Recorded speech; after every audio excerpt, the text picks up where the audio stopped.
I never asked to be born, but my parents, Wayne and Abigail Billy, made it clear from the start that I wasn't planned. I'm Madison, the second child they didn't want. My sister, Amber, was the one they wanted, the golden child. Growing up in the Billy house felt like living in two separate worlds. Amber's world was full of love, attention, and celebration. Mine? Coldness, indifference, and barely hidden resentment. I still remember my 8th birthday like it was yesterday. I woke up excited, hoping this year would be different. Maybe they'd remember. Maybe they'd care. When I came downstairs, Mom and Dad were sitting at the table, talking to Amber about her dance recital. "Morning," I said, trying not to sound too hopeful. Mom looked up briefly. "Oh, Madison." "Your cereal's in the cupboard." That was it. No happy birthday, no hug, nothing. Later that night at dinner, Dad finally remembered. "Oh, right. Happy birthday, kid," he muttered without even looking up from his plate. Mom glanced at him, surprised. "Is that today?" I thought it was next week. That night, I lay in bed holding the only birthday card I got, one from Grandma Francesca. Her words made me feel like I mattered. "My dearest Madison, happy birthday, sweetheart. You bring so much joy to my life. Never forget how special and loved you are. Love always, Grandma." I read that card over and over, trying to believe it. But how could I feel special when my own parents barely remembered I existed? School wasn't much better. Parent-teacher conferences were always a disappointment. I'd watch other kids' parents show up, proud and engaged. Mine? They always had an excuse. "Sorry, Madison," Mom would say, not sounding sorry at all. "Amber has her dance competition that day. You understand, right?" I'd nod like it didn't hurt, but it always did. The worst part was hearing them talk about me when they thought I couldn't hear. One night, I was supposed to be asleep when their voices drifted up the stairs. "I just don't get it," Dad said. "Amber is so bright and talented. Why can't Madison be more like hers?" Mom sighed. "I know. It's like she doesn't even try.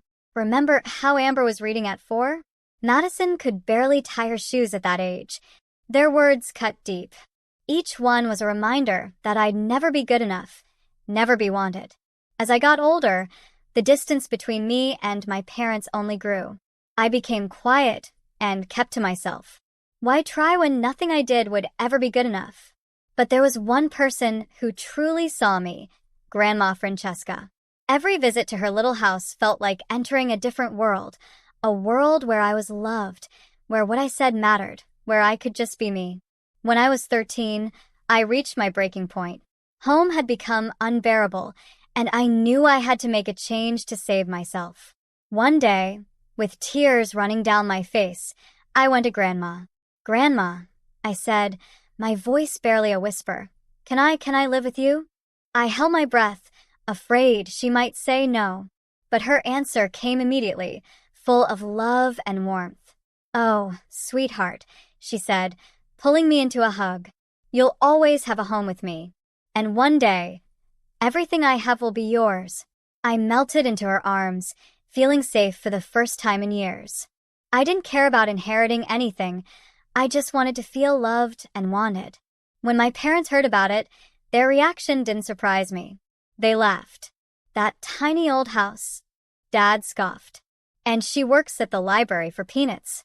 What can she possibly offer you, Madison?" Mom just shrugged, relief clear on her face. "Well, if that's what you want, it'll definitely make things easier for us." Their indifference hurt, but it also showed me I was making the right choice.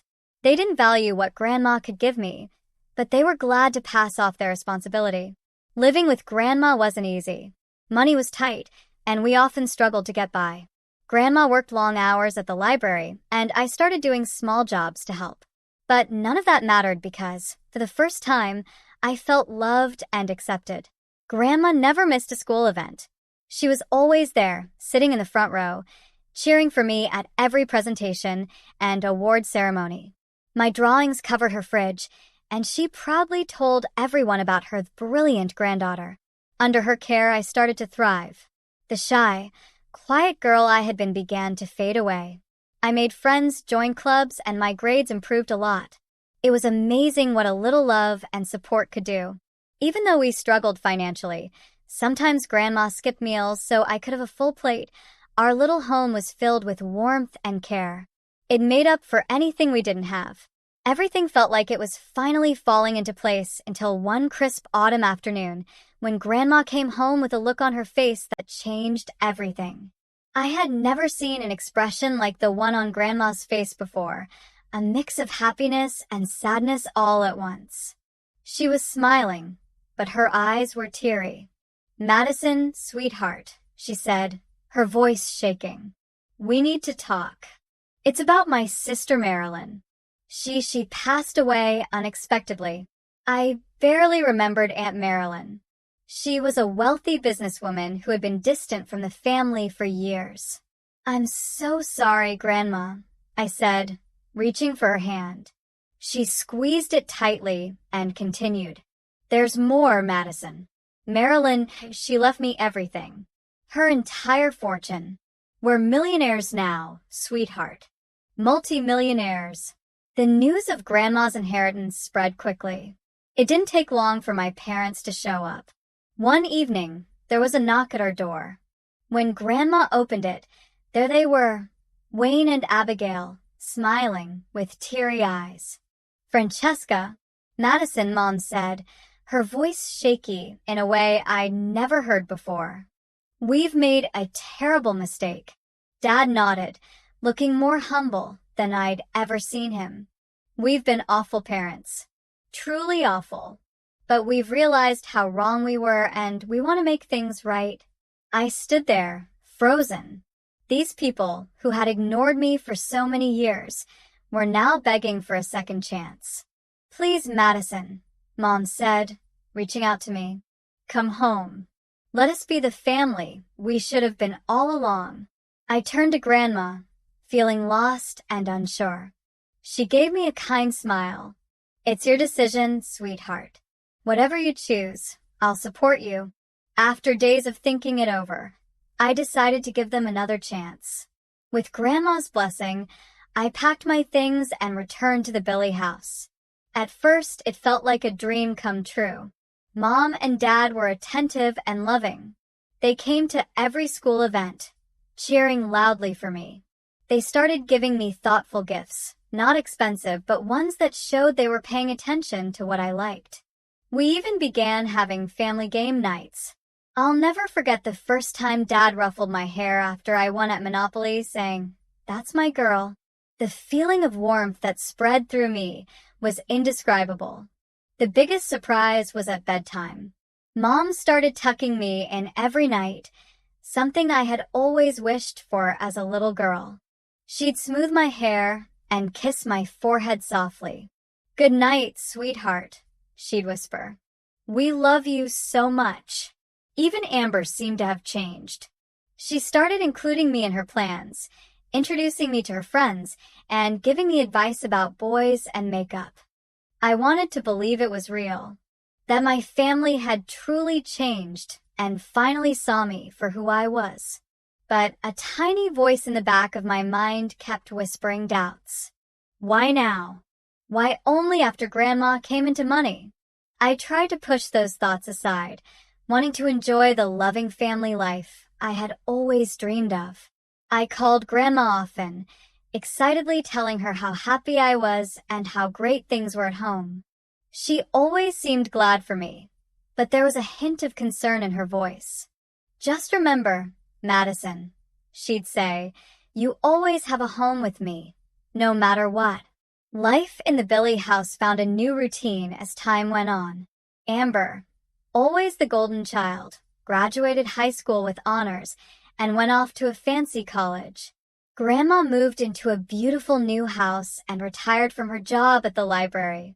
As for me, things were finally looking up. I was 17 now, doing well in school, had a close group of friends, and even started dating. Caleb, a boy from my chemistry class, had asked me out, and I was over the moon. One Thursday evening, I had a date with Caleb at the local diner. I spent hours getting ready, changing outfits, and redoing my makeup, feeling both nervous and excited. But as I waited at the diner, my phone buzzed with a text. Sorry, Madison. Something came up. Can't make it tonight. My heart sank. Disappointed, I left the diner and headed home earlier than I had planned. The house was quiet when I got in. I used my key to avoid waking anyone since Mom and Dad probably thought I was still out. As I walked by Dad's study, I heard voices. I was about to let them know I was home, but then I heard Mom's voice, and her words stopped me in my tracks. I don't know how much longer I can keep up this act, she said, sounding frustrated. I never wanted her in the first place, and pretending to love her is exhausting. I froze.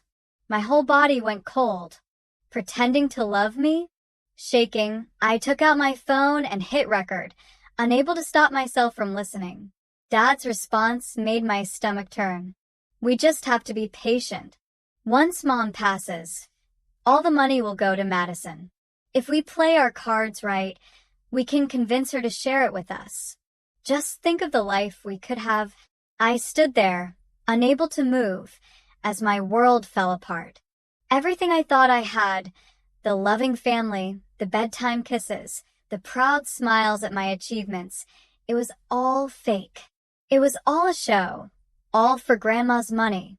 Tears filled my eyes as the truth hit me.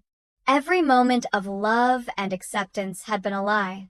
What I had cherished over the past months turned out to be nothing but a calculated act. When I couldn't stand listening to their conversation any longer, I quietly walked back to the front door. Taking a deep breath to steady myself, I opened it loudly and slammed it shut. I'm home, I called out, forcing my voice to stay steady. Mom and Dad appeared almost immediately, all smiles and fake concern. Madison, sweetie, you're back early, Mom said, her brow furrowed with what I now recognized as fake worry. Everything okay? Dad added, his voice dripping with false concern.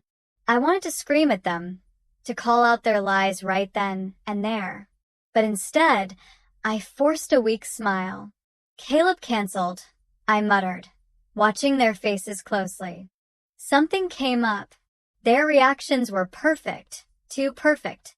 Mom clicked her tongue sympathetically, and Dad gave me a reassuring pat on the shoulder. I had to fight the urge to pull away from his touch. That night, I lay awake for hours, their cruel words replaying in my mind. By morning, I had made up my mind. I waited until I heard both cars leave the driveway. Then I sprang into action. I packed quickly, stuffing clothes and meaningful keepsakes into my duffel bag. Without looking back, I left the house that had never felt like home and made my way to Grandma's. When I showed up on her doorstep, bags in hand, her eyes widened in shock. Madison, what's wrong, sweetheart? I couldn't hold it in any longer. I burst into tears, all the emotions I'd bottled up spilling out. Between sobs, I managed to pull out my phone and play the recording. As Grandma listened, her face changed. First shock, then disbelief, and finally, a deep anger I had never seen in her before. Those conniving, heartless. She stopped herself, took a deep breath, and looked at me with soft, loving eyes. Don't you worry, honey. We'll give them a surprise they'll never forget. She pulled me into a tight hug, and for the first time since hearing that awful conversation, I felt safe. By evening, my phone started buzzing endlessly. Mom, Dad, even Amber were calling, leaving voicemails and texts. I ignored them all until I couldn't anymore. Finally, I picked up. Hellos, I said, my voice cold. Madison. Oh, thank God. Mom's frantic voice came through. Where are you? We've been so worried. I almost laughed at the irony. I'm with Grandma, I replied calmly.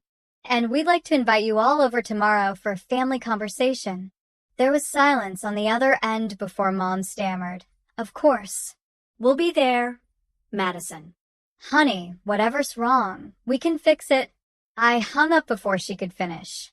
Fix it, they had no idea what was about to happen. The next evening, the air felt heavy with tension as the doorbell rang. Grandma gave my hand a gentle squeeze before going to answer it. My parents stepped inside the mansion, their faces full of fake concern and affection. It made my stomach churn to see how easily they could pretend. "Madison, sweetheart," Mom began, reaching out to me. I took a step back, and confusion flickered across her face. Grandma's voice was calm but firm as she gestured to the dining room. "Please have a seat. We have a lot to discuss." As they sat down, Dad's eyes darted around the room, clearly taking in the signs of wealth. "Mom, what's this all about? Is everything okay?" he asked, his voice uneasy. Without saying a word, I placed my phone on the table and pressed play. The room filled with the sound of their own voices, cold and calculating, as they discussed their plan to manipulate me for Grandma's money. The effect was immediate. The color drained from their faces, leaving them pale and wide-eyed. Mom's hand flew to her mouth, while Dad's seemed to shrink in his chair. When the recording ended, the room fell into a heavy silence. Then they both started speaking at once, their voices a jumble of excuses and apologies. But their words sounded empty and meaningless. Grandma raised her hand, silencing them. When she spoke, her voice trembled with disappointment and barely controlled anger. "I hoped, truly believed, you had changed," she said, her words slow and deliberate. "I was even considering dividing my estate among all of you." She paused, her gaze hard and unwavering. "But now I can say with certainty that everything I have will go to Madison alone." The realization hit them like a brick wall. They hadn't just lost their scheme, they'd lost the chance to genuinely be part of a loving, wealthy family. Panic set in, and their reactions swung wildly. "Please, you have to understand," Mom begged, tears streaming down her face. "We made a mistake, but we do love Madison. We can fix this." But when their begging got them nowhere, their tone shifted. Dad's face twisted with anger. "You can't do this. We're her parents. We have rights. We'll make sure you never see her again. Francesca." Their threats didn't faze me. For the first time in my life, I felt calm and sure of what I needed to do. "I'm filing for emancipation," I said, my voice steady. "Grandma will be my legal guardian. You don't have any power over me anymore." The shock on their faces would have been almost funny if it weren't so painful. They looked between me and Grandma, unable to process that their carefully laid plans had not just failed, they had completely backfired. "I think it's time for you to leave," Grandma said firmly, her tone leaving no room for argument. She stood and gestured toward the door. My parents hesitated for a moment before walking out, and when the door closed behind them, I let out a breath I hadn't realized I was holding. Grandma pulled me into a warm hug, and I felt the weight of the past few days start to lift. The weeks after the confrontation with my parents were a blur of legal meetings and court appearances. Grandma hired the best lawyers to help with the process of getting me emancipated and transferring guardianship to her. I had thought, naively, that my parents would give up once they were exposed. I was wrong. Wayne and Abigail fought hard to maintain control over me and, by extension, access to Grandma's fortune. But our lawyers built a strong case, using years of neglect and emotional abuse as evidence. The recording of my parents' cruel conversation was damning, but it wasn't the only proof we had. Teachers from my old schools testified about how my parents never attended parent-teacher conferences or school events. Mrs. Randy, my third-grade teacher, spoke about the time I won the spelling bee and how neither of my parents came to see me receive my award. Neighbors also came forward. Mr. Bradley, who had lived next door to us for years, talked about the extravagant birthday parties my sister, Amber, had, while mine went completely uncelebrated. Then came the day of the final hearing. As we waited in the courtroom for the judge to arrive, I saw someone slip in quietly through the back door. Amber. When Amber took the stand, her words broke apart any remaining illusion of family loyalty. "Yes, Your Honor," she said, her voice steady. "I knew about my parents' plan to use Madison to get access to my grandmother's money." The courtroom erupted in whispers. I sat frozen, unable to believe what I was hearing. Amber continued, her tone calm and matter-of-fact. The sudden kindness, the sisterly bonding, it was all part of the act. Our parents thought it would be more convincing if I played along. Her eyes met mine briefly, and for a moment, I thought I saw regret. But it was too late. Her words were the final blow to any hope I had of mending my relationship with my family. The judge's decision came quickly and decisively. Grandma was granted full guardianship, and I was legally emancipated from Wayne and Abigail Billy. As we walked out of the courthouse, I felt an overwhelming sense of relief. For the first time in my life, I was free. I felt a strange mix of emotions, relief, sadness, and a deep sense of freedom. Grandma put her arm around my shoulders and pulled me close. "It's over, sweetheart," she said softly. "You're safe now." I nodded, unable to speak because of the lump in my throat. It was over, yes, but it was also a new beginning. A chance to build a life free from manipulation and conditional love. As we drove home, I looked out the window, watching the familiar streets of my childhood pass by.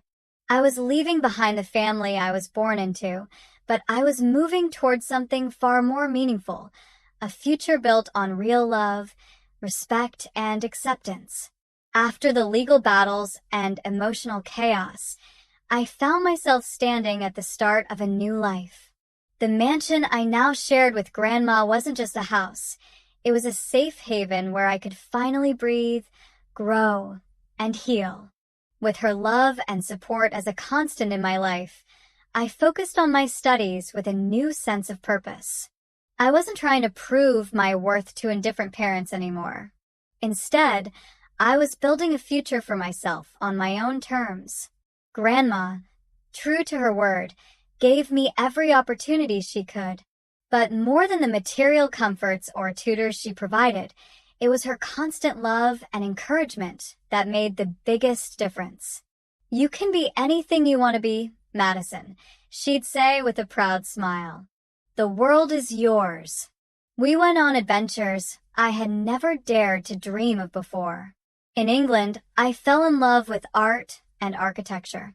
On a safari in Africa, I discovered a passion for wildlife photography. Every trip and new experience helped me uncover parts of myself I didn't know existed. But the most important work wasn't in the exciting places we visited. It was in the quiet office of Dr. Lucas, my therapist. Twice a week, I sat on her cozy couch and slowly worked through years of emotional pain. "It's okay to be angry," she told me gently. "It's okay to grieve the family you should have had." Over time, I began to trust again, not just others, but myself. I started to see my own worth and understand that I deserved love and respect simply for being me. As my high school graduation approached, I found myself looking back on the difficult journey that had brought me to this point. The family I had lost, the struggles I had faced, and the strength I had gained, it all led me to this moment. The family I was born into was no longer part of my life. No cards, no calls, no contact. Mom, Dad, Amber, they were now just characters in a painful chapter of my past. But losing them gave me something much more valuable: self-respect, inner strength, and the unconditional love of a grandmother who had been more of a parent to me than my biological parents ever were.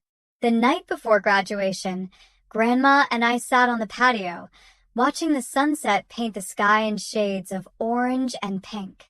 "I'm so proud of you, Madison," Grandma said, reaching over to hold my hand. You've been through so much, and look at you now.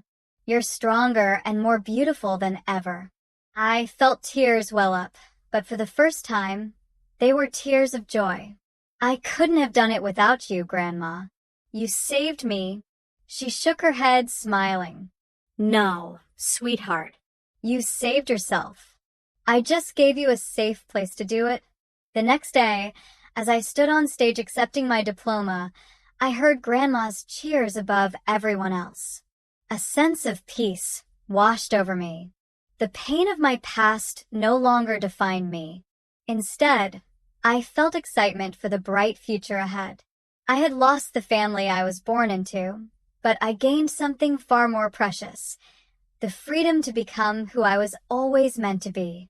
As I looked out at the crowd, my eyes met Grandma's. In that moment, I knew that whatever came next, I wouldn't face it alone.